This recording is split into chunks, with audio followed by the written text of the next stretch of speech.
let's talk about this.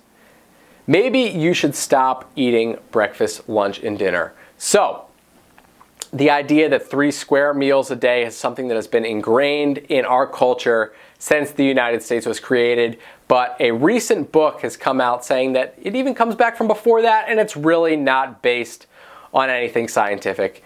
No surprises there, right? So check it out. The book is called 3 Squares, The Invention of an American Meal. And what is very interesting is that this goes back all the way to the Middle Ages in Europe.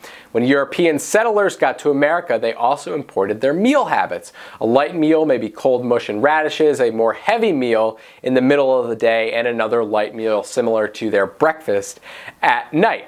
Now, as the Industrial Revolution took hold, and more people began to work away from home and away from their farmer and their subsistence living lifestyle, they kept these meals strategy, but shifted the big meal to dinner. Okay? But at the same time, they were not using the same amount of energy that they were using up because they were no longer working in the fields. We were moving more towards sedentary work.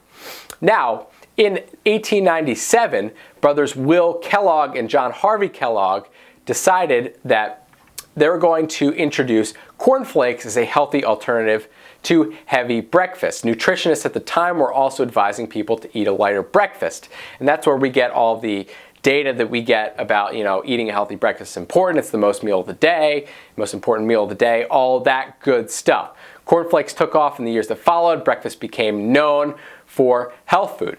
So, that line of reasoning continues to persist today, but studies are showing that 3 square meals or not, it's not going to make any difference on your metabolism.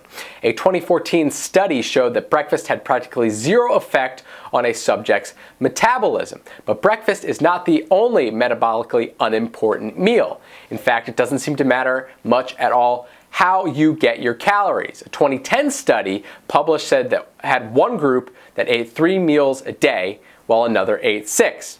Virtually no weight or hormonal differences between the groups. Right?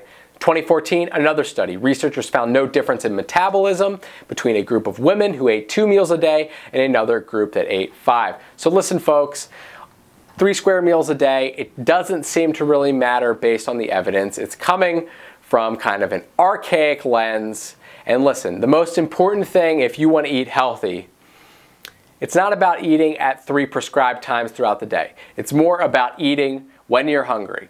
Don't eat when you're not hungry. Eat when you're hungry. Let yourself graze if that's what your body's accustomed to. If 3 meals a day works for you, go for it. But just know that that is not the way it absolutely needs to be.